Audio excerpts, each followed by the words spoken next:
Sensors online. Weapons online. All systems nominal.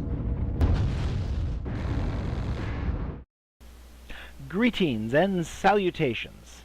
Today we are going to go over some things on modifying mechs. Specifically, weapon mounts and configurations.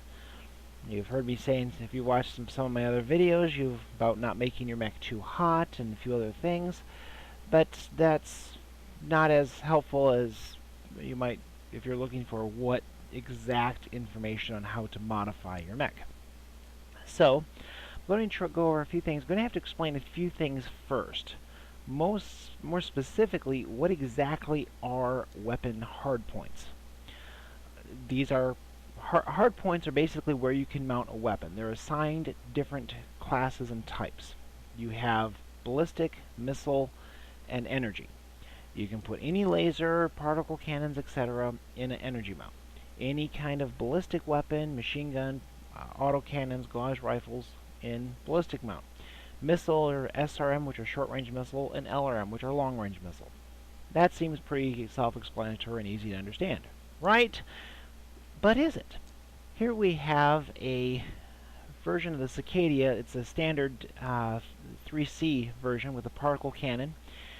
It has a particle cannon in the torso. You can see a few little shots going out there. It's up on a hill and firing down. And see those crosshairs, as well as a little circle.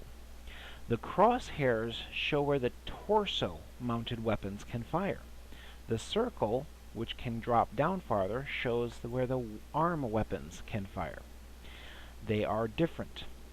Think of the arms as additional turrets mounted on the side of your mech with far greater range of movement, both to the side, up, and down. They will react faster. They are currently in the process of adjusting the mech. We are in beta, obviously, so the torso will be able to tilt farther. I do hope that they don't go too far with that, because I like the balance. You see, the torso-mounted weapons are more protected, and it's a little harder to take them out. The arms are relatively easy to blow off, but they have greater range of movement. So I kind of like the balance between arms having a greater range of movement but being more fragile, the torso more protected but less mobility in their movement. That's just a personal preference on my part. Here's another battle where I was running a different version of the Cicadia. I've had many, actually all of them, and except for the premium one.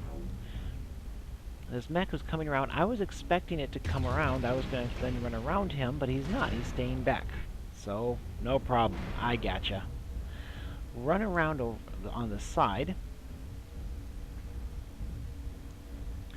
Going up a level.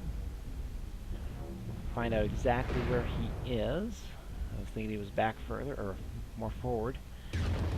And notice how the arms can fire down.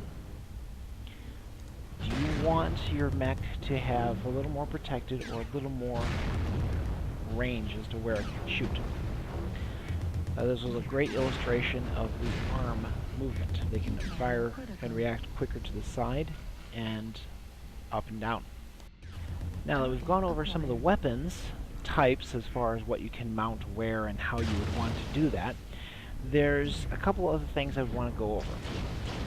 Understand, with your heat dissipation, your heat sinks and everything are based off the old game, Classic Battletech, the board game, where it's based on a 10-second turn. So all your weapon fire is based on that 10 seconds as well as heat dissipation. So if you fire a weapon that has 6 heat, it generates that 6 heat, and the reload time of that weapon would be in the game for the next 10-second increment to fire. Well, in the video game, they helped balance out a few things and made it really cool balancing points, where you have weapons that can fire and generate heat, but you also have weapons that can fire faster than 10 seconds. And off the top of my head, I would not be able to rattle off all of the weapon equipment. The medium pulse laser generates 6 heat but the regular medium laser generates 5. There's differences on the damage and etc., and you can easily look those stats up in the game by highlighting them. So if the weapon has a faster firing rate, you can basically generate a lot of heat with just that one weapon that would be faster than the normal heat dissipation would allow. So you'll need additional heat sinks. Rule of thumb, if you're having what I tend to run is, especially with lighter mechs that don't have mini weapon mounts, you tend to have more energy, little or no ammo dependent weapons for a lot of these. What happens is you generate, because of the higher firing rates, you get a lot of heat. If you tally up your weapons and you have 10 heat, for example, you will want to be able to dissipate 20 to 25, depending on a few things. I say depending on a few things because you have to balance out more than just your weapons. What is the role of that mech, and how do you play it? What type of maps do you plan on running it on if you're going to be, trying to pick and choose certain situations? Because if you're going into random general maps, you can't choose. It's going to be random. So you want to try to favor being cooler, because if you're on a hot map, such as the lava pit, I can't remember the real name of that map. Might be lava pit, I don't know. A lot of people refer to it as Thunderdome. That map is, I think it's the hottest. I have a real hard time not shutting down on that map. But if you're in a cooler map, such as the ice colony, cold maps, you have a lot more heat you can dissipate. So, rule of thumb, I would say 250% of your heat dissipation if you plan on doing a lot of running, maneuvering, and constant firing. You could even look at, I run a lot of fast mechs, I like fast mechs.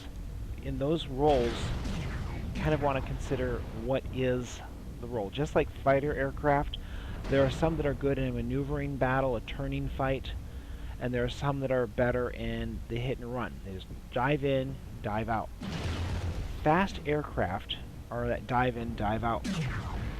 You run in, make your pass, disengage, run off. You could make a mech very hot if you were going to do that. Dive in, fire 6 medium pulsed lasers, have your heat shoot up, run past, disengage, round a corner, dissipate your heat, come in, do another hit. I don't know how effective that would really be if you compare it out damage per minute in your actual combat runs versus one that would be your turning fight, where you are constantly maneuvering around the mechs, firing whenever an opportunity comes up. If you're in that maneuvering fight, you want to be able to fire more rapidly, and you certainly don't want to shut down. Part of it is just play testing. You just need to test and try out the mechs and see what works for you. Because everyone has their own play style, everyone has their own preferences, and just see what works for you, what you enjoy, and game on.